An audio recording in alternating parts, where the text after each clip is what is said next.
The Great Hall was packed to capacity. Thousands of people from several African countries filled every seat, every aisle, every corner. Spotlights slowly swept over the crowd, scanning tense faces. On patient eyes, clenched hands, cameras captured every angle, every reaction, every breath. Nothing was left to chance. At the same moment, in several African countries, families were gathered around their televisions and phones. In modest living rooms and more luxurious homes alike, conversations had stopped. Some had even forgotten to eat. One single question occupied every mind. A simple question, but one heavy with consequences. Who would win the Great African Modeling Competition? On stage, the finalists were lined up. They stood straight, elegant, smiling on the surface. But inside, each of them was fighting their own battle. Among them was Victor, a young Ivorian with a determined gaze. Beneath his perfectly tailored suit, his heart was beating so loudly he felt as if everyone could hear it. In his mind, images flashed by. Years of sacrifice, endless training, the mockery of those who said it wasn't a real job, the contemptuous looks, the moments of doubt. Alone, without support, wondering if he was wasting his time. He took a deep breath, trying to stay calm. The host then stepped to the center of the stage, microphone in hand. His voice echoed throughout the hall. Ladies and gentlemen. The noise gradually faded. Conversations stopped. All that could be heard was the breathing of the crowd and the faint hum of the cameras. The winner of the Great African Modeling Competition is... A heavy silence fell. A silence almost painful. Only a few seconds, but they felt like an eternity. Then the voice rose again, clear and powerful. Victor! The hall exploded. Shouts, applause, tears. People jumped to their feet all at once. The Ivorians in the audience screamed with joy. Some were openly crying. He represented the country. It's our son. Côte d'Ivoire is standing tall. Victor froze for a second. He blinked as if he hadn't heard correctly. His brain refused to process the information. Then reality hit him all at once. He had won. His legs trembled as he walked toward the center of the stage. Flashes burst from every direction. The host smiled at him. The crowd chanted his name. They handed him the trophy. It was heavy, cold, real. Then an envelope. 1 million euros, announced the host, and a contract to continue your career in Dubai, one of the world's greatest fashion hubs. At that exact moment, Victor felt something break inside him and something else be born. The internet almost immediately went wild. His photo was everywhere. Messages poured in by the hundreds, then by the thousands. His name traveled from one country to another. Victor slowly raised his eyes toward the crowd. The trophy pressed against his chest. The lights blinded him. The noise was overwhelming. But deep inside him, one single thought imposed itself clear. Sharp, almost naive. I finally made it. The next day, Victor returned home with the trophy clutched tightly against him, still dizzy from everything that had happened. As soon as he stepped through the door, his mother threw her arms around him, bursting into tears. His father hugged him as well, his throat tight with emotion. For them, it wasn't just a victory. It was the reward for all the suffering they had witnessed without always being able to help. Very quickly, the house filled up. Uncles, aunts, cousins, neighbors. Family, friends, even faces Victor had never seen back when he was chasing his dream alone. The living room was packed. The table overflowed with food, traditional dishes, drinks, laughter, sing. Conversations overlapped. Congratulations rained down. People were already talking about his future as if it were written in stone. For the first time in his life, Victor felt fully recognized. But behind his smile, one thought kept returning. When night fell and the guests began to leave, the house slowly returned to calm. Noise gave way to silence. Victor looked at his parents sitting in the living room, visibly tired but happy. He took a deep breath. "Dad, Mom!" They looked up at him. "I'm leaving for Dubai in a week." His mother's smile vanished instantly, as if someone had turned off a light. His father, Diallo, slowly straightened and crossed his arms. "You're not going," he said calmly but firmly. Victor felt his heart skip a beat. "What do you mean I'm not going? Why?" His mother, Aya, spoke first. Her voice trembled slightly. "My son, what we see on the internet is never the truth. We've heard too many strange things about Dubai's stories we don't even dare say out loud." Victor shook his head.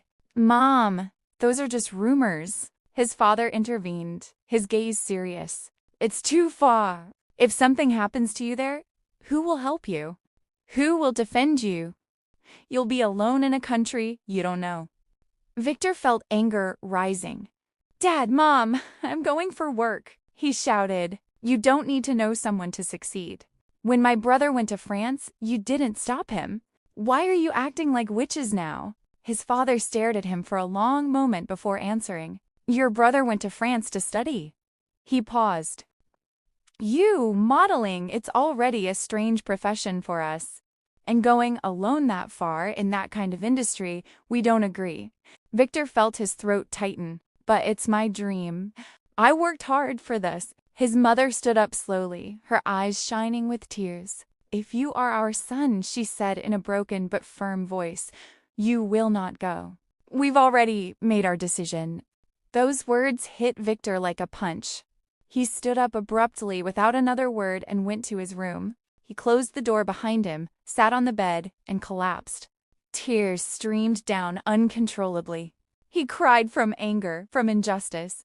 He looked at the trophy on the table, the symbol of his victory, and one thought kept spinning in his head again and again. "I feel like I worked for nothing." The next day, while Victor was still haunted by his parents' words, his phone began to vibrate. Then again and again. His friends were calling. "Come celebrate your victory with us at a restaurant. You can't stay locked up like this." Victor hesitated. He didn't really feel like it. His heart was heavy, his mind confused. But he told himself that some fresh air might do him good. That going out would help him forget, at least for a few hours. He agreed. As soon as he entered the restaurant, all eyes turned toward him. Whispers rippled through the room. "It's him, the African model, the winner." Victor sat at a table with 4 friends. He tried to stay discreet, but it was impossible. The waiter arrived almost immediately, smiling broadly. "Order whatever you want," he said enthusiastically. "It's on the house." His friends exchanged surprised looks, then burst out laughing. Orders kept coming. Plates, drinks, desserts. The table quickly filled up. The atmosphere was light, joyful. They talked about the victory, the photos online, the messages coming from all over Africa. For a moment, Victor forgot his worries. He laughed, he ate, he felt important. Then, in the middle of the conversation, one of his friends asked the question Victor had been dreading. "So, when is Dubai?" The noise around the table seemed to fade away. Victor slowly lowered his eyes to his plate. "I'm not going," he replied quietly. "My parents refused." A silence followed, then the whole table burst into laughter. "Ah, parents," one of them said. "They're always scared about these things." "They don't know anything about this industry," added another. "Do you know how many people would dream of being in your place?" said a third. "This is a once-in-a-lifetime opportunity." Victor remained silent. "When you really succeed," another friend continued, "your parents will be proud. They'll understand afterward." "Sometimes," another concluded, nodding, "you have to disobey your parents to achieve your dreams." Those words, said lightly, hit Victor harder than he expected. They echoed in his mind. He looked at his confident friends, so sure of themselves, and a small voice began to whisper inside him. "What if they're right? What if my parents are just afraid? What if I let my chance slip away?"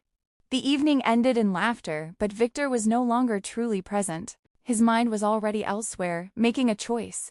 That same night, back home, he sat on his bed for a long time, phone in hand. He thought about his parents, then about Dubai, then about his career. Finally, he dialed a number. "Hello, Dave?" "Yes, Victor." Victor hesitated for a second, then lied. "My parents agreed. We can go to Dubai." On the other end, Dave replied immediately without the slightest surprise. Perfect. We travel in a week. Victor hung up. He remained motionless, phone in hand. He had just made a decision without yet knowing the price he would pay. At 5 a.m., the house was plunged into deep silence. Victor quietly left his room, suitcase in hand. Every step felt too loud. He cast one last look toward his parents' bedroom door. It was closed. They were still asleep. He hesitated for a second. Then he turned the handle of the front door and stepped outside. In the still, dark street, the air was cool. The distant crowing of a rooster echoed somewhere. Victor took a deep breath, as if to gather courage, then walked away without looking back. He had just left his home in secret, leaving his parents behind without goodbye, without explanation. At the airport, time seemed to stretch. Minutes turned into hours. Victor sat alone, his suitcase at his feet. Watching people pass by, families, hurried travelers, strangers carrying their own destinies. His phone vibrated occasionally, but he didn't dare turn it on. It was almost noon when Dave finally arrived. "Ready for the new life?" he said with a smile. Victor nodded without answering. A few minutes later, they boarded the plane. When it left the ground, Victor felt his stomach tighten. Through the window, the land slowly drifted away. He thought of his parents. Then he pushed the thought aside. When they arrived in Dubai, it was a shock. The skyscrapers seemed to touch the sky. Huge, gleaming glass buildings, luxury cars everywhere. Even in broad daylight, the lights gave the impression that the city never slept. Victor stood there in awe. They were taken to a beautiful apartment, modern, clean, elegant. Everything shone. The marble, the furniture, the soft lighting. Victor set down his suitcase and looked around, amazed. "Get some good rest," Dave said as he headed toward the door. "Tomorrow will be a big day." Victor lay down on the bed. The fatigue from the journey overwhelmed him almost instantly. Before falling asleep, he was still smiling. In his mind, he already saw himself at the top. The next morning, everything happened very fast. They went to a modeling agency, large, modern, impressive. Victor sat facing two well-dressed executives. They talked to him about his career, his image, his potential. Then they placed the contract in front of him, a 1-year contract. 10 per month. Victor scanned the lines, his heart pounding.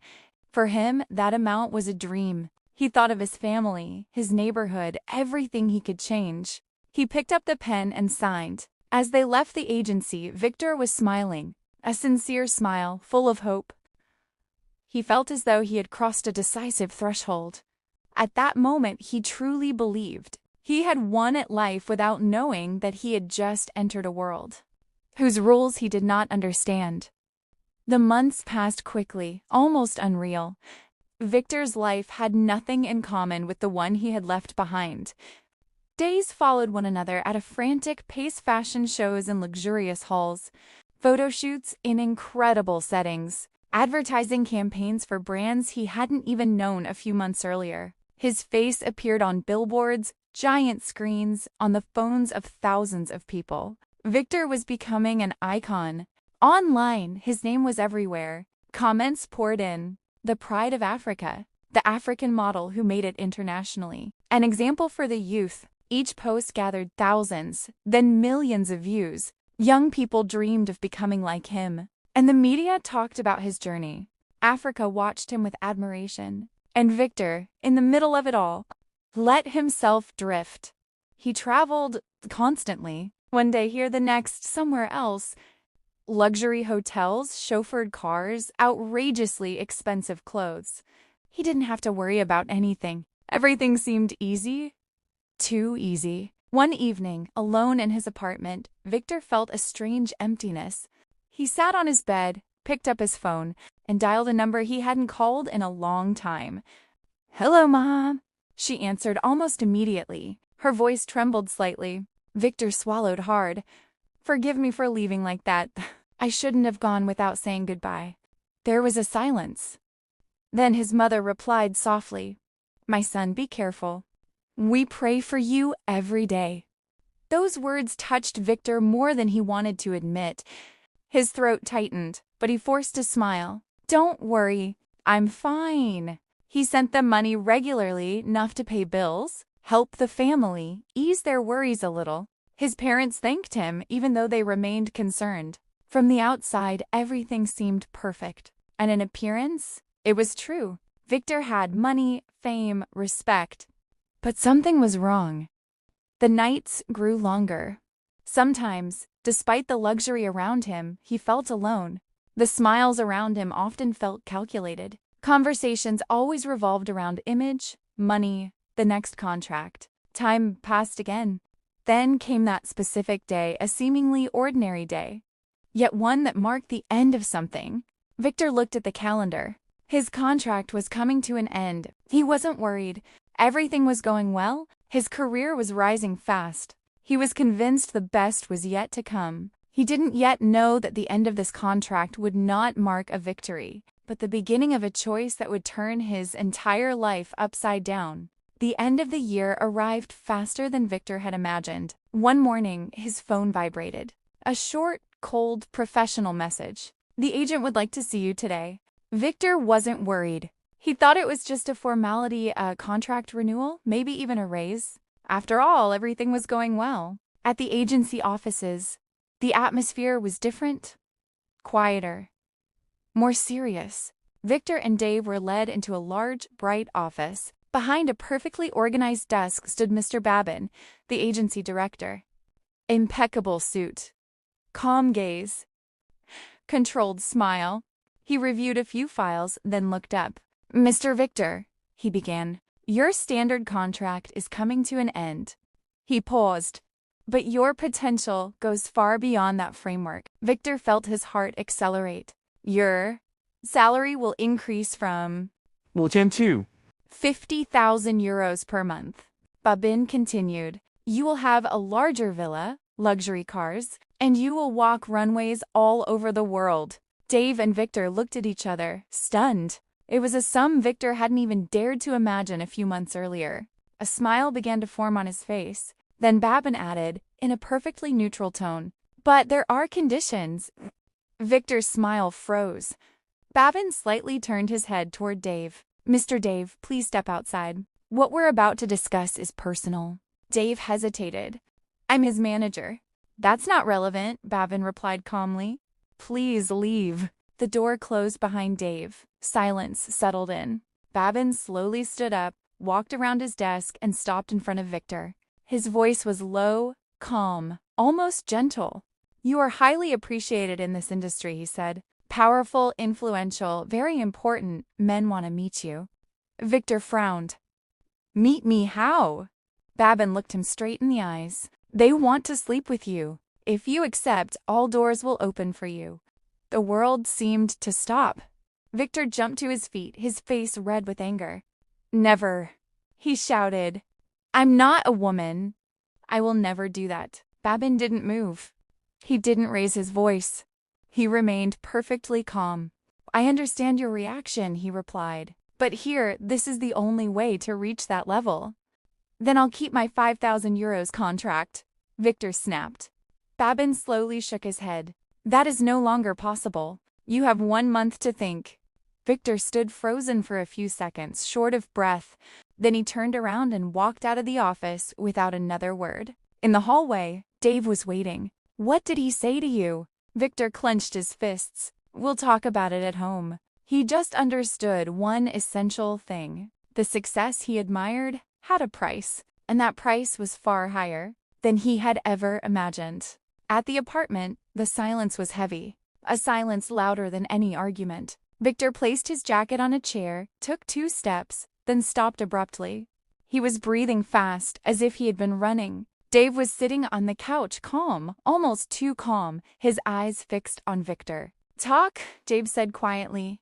"What exactly did he say?" Victor remained standing. His hands trembled slightly. "He offered me sex with men," he finally said. He paused. "Powerful men," in exchange for the new contract. Dave lowered his eyes, thought for a few seconds, then murmured, "So that's it." Victor spun around. "So that's it? You say that like they offered me a coffee." They want me to sell my dignity. Dave looked up, unbothered. Victor, he replied calmly, this is money and power. You know how this industry works. You represent Africa. Victor let out a nervous laugh. And what exactly do I represent? An example or a lie dressed in an expensive suit? He paced the living room, his voice trembling. I don't want to sell my dignity. I came here to walk runways, not to sell myself like a product. Dave sighed, stood up slowly, and crossed his arms. You talk about dignity, he said, but you're forgetting one important detail. When? A month. More than 30 million euros. Victor turned sharply. So what? Money doesn't turn filth into something clean. Dave stepped closer. Look where you come from, he said. Look at your family. Look at your neighborhood. You'd be the first to earn that kind of money every month. Victor clenched his fists. At what cost? Dave answered without hesitation. At the cost everyone at the top pays. In big things, there are no discounts. There is always a sacrifice. Silence fell again, heavy, almost violent. Victor slowly sat down, his head in his hands. Images flooded his mind, his parents, the pride of his country, the young people saying, I want to be like Victor. The comments online. If I give up, he whispered, what will they say? That I wasn't strong enough. Dave nodded bluntly. They'll say you failed, that you couldn't handle it. The internet doesn't forgive the weak. Victor raised his head, eyes wet. And if I accept, I'll lose myself. Dave replied coldly. Maybe, but you'll gain everything else: respect, power, money. Victor remained silent. The ticking of the clock sounded like a countdown. Then, in a low voice, almost ashamed, he said, You're right. Dave frowned. What? Victor took a deep breath. I accept. Those two words fell like a sentence. Victor did not smile. Dave did. Victor had made a choice. Not a heroic choice. Not a proud choice. A profitable choice. A few days after signing the new contract, Victor's phone vibrated. He looked at the screen. Babin. He hesitated for a second, then answered. Victor, Babin said in a calm, almost friendly voice. Tonight, you're coming to my place. He paused briefly. I'll be the first to spend the night with you. Silence fell over the room. Is that necessary? Victor asked, his voice tight. Is that how it starts? That's how it works, Babin replied. Trust me, after this, your career will move very fast. The line went dead. Victor stood still, the phone still pressed to his ear. He had just realized that what he had accepted on paper was now about to become real. That evening, he went to Babin's villa. Everything was luxurious, too luxurious.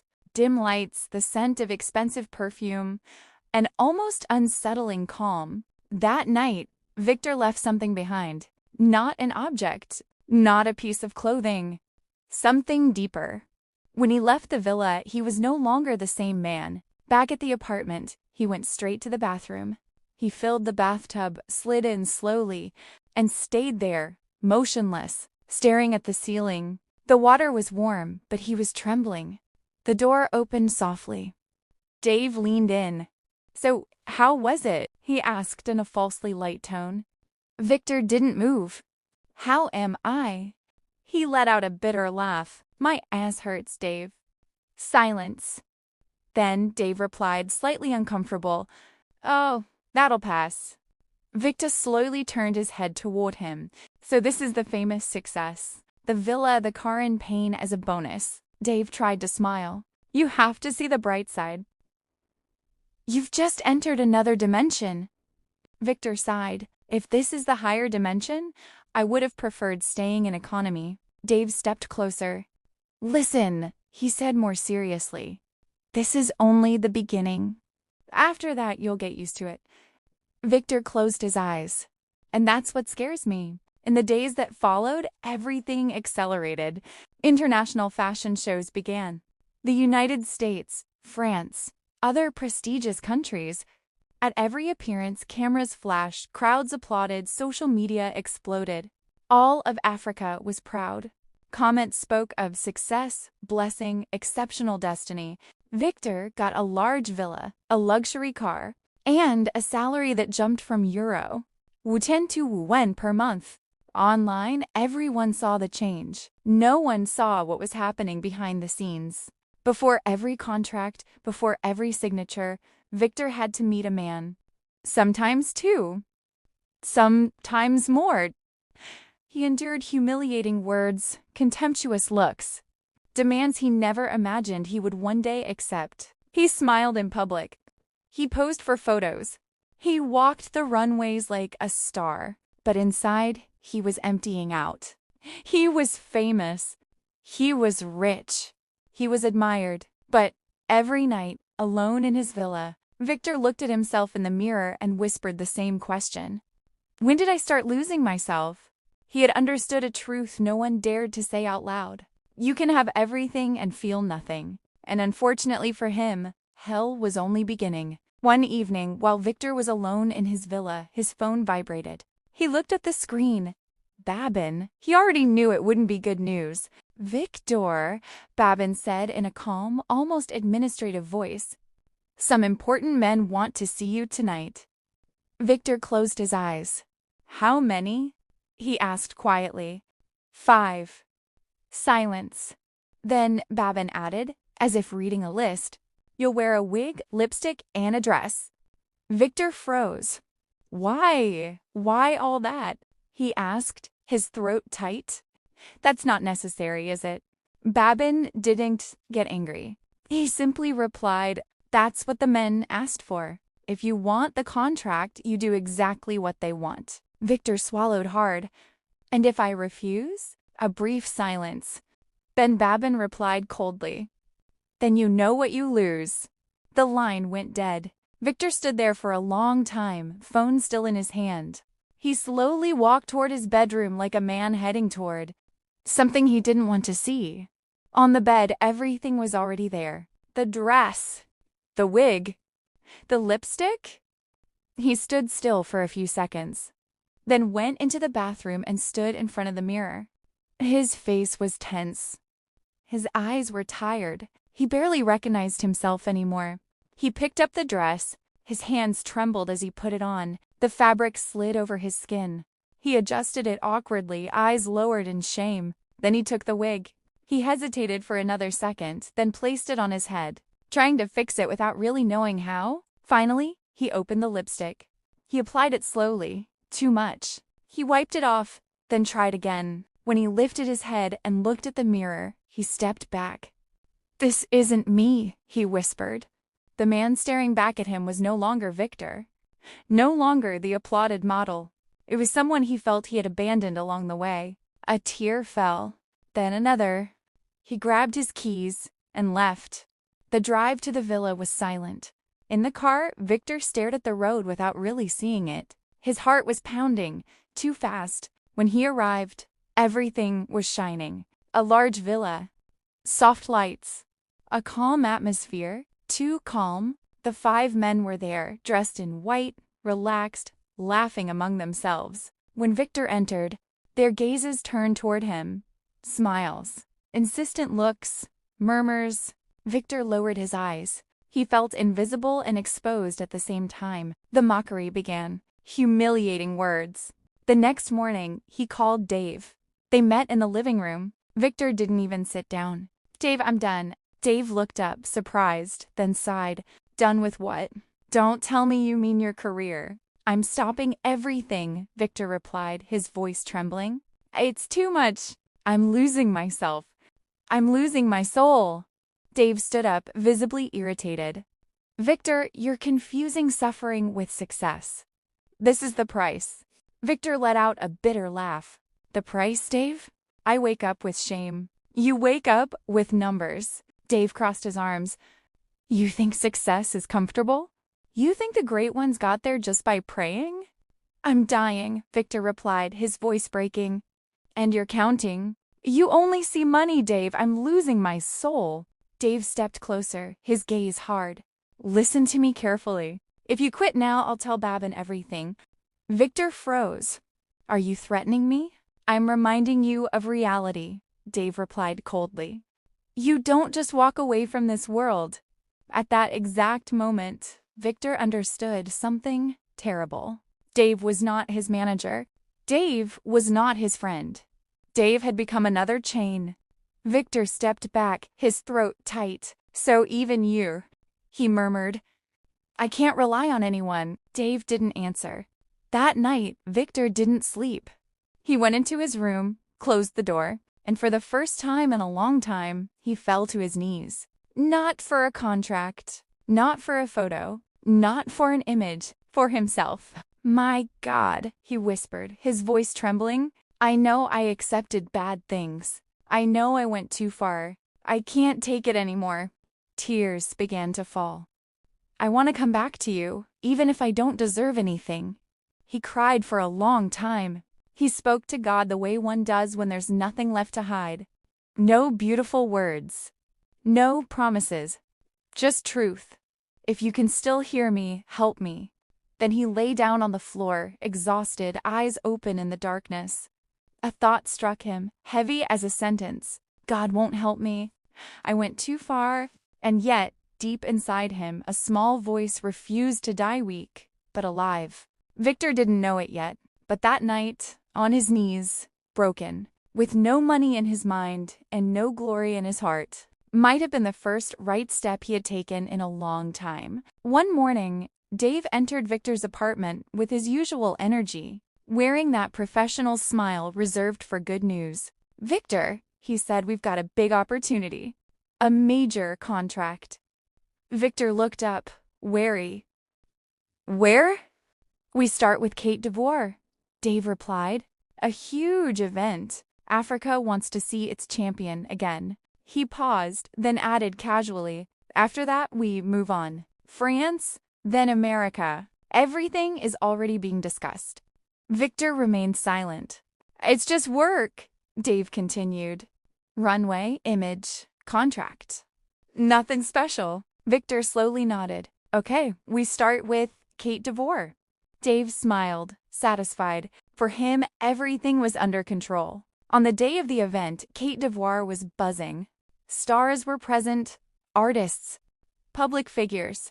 Cameras were rolling even before the show began. On social media, Victor's name was everywhere. The champion is back, the pride of the nation. Victor, the African icon. All of Africa was watching. When Victor arrived, applause erupted. Some shouted his name. Others filmed eagerly, desperate to capture the moment. Backstage, Dave adjusted his jacket and told Victor, "Do your walk. After that, we'll talk about Paris." Victor didn't respond. He breathed calmly. Then it was his turn. Victor stepped onto the runway. The spotlights blinded him. Cameras followed his every move. He walked with control, with elegance. The audience was captivated. Everyone was smiling. For them, it was pure success. At the end of the show, as the music faded and applause continued, Victor didn't leave the stage. He stopped. He raised his hand. A microphone was handed to him. From backstage, Dave frowned, slightly surprised, but not worried. Victor took the microphone. The room gradually fell silent. "I'm about to say something no one expects," he began. A murmur ran through the crowd. "Today, I'm ending my career as a model." The shock was immediate. The room exploded, not with joy, but with confusion. What? Why now? With everything he has? Dave straightened abruptly. Victor continued, his voice steady. "I gained money. I gained fame. But I lost something more important." He paused. "I moved away from God. And today, I choose to return to Him." Victor placed the microphone on the stage. He didn't look at anyone. He walked off. Backstage, Dave caught up with him. "Victor, what are you doing? We have France, America." Victor looked at him calmly. "I'm done, Dave. You're destroying everything," Dave shouted. "You'll regret this." Victor replied simply, "I've already regretted enough." He got into his car and drove off. The road was calm. No music. No calls he wanted to answer. He drove to a discreet but luxurious house in Côte d'Ivoire. That night, Victor entered, closed the door, and knelt. "Thank you, Lord," he whispered. "Thank you for leaving me a way out." He prayed for a long time without a role, without an audience. The next day, Victor called a serious lawyer. Together, they terminated the contracts. He paid penalties. A lot of money gone. But this time, it didn't hurt. Today, Victor is no longer a star. He's no longer on runways. He's no longer trending. Some say he was crazy. He ruined everything. Victor doesn't argue. He doesn't tell everything because he knows one thing. In this world, some secrets cost more than money. Victor lost fame, but he gained peace. Hence, sometimes, the greatest victory is knowing when to leave. If you enjoyed this story, don't hesitate to subscribe to the channel and leave a small comment, even a simple emoji. It helps the channel grow a lot and motivates me to share more incredible stories with you. Thank you for your support.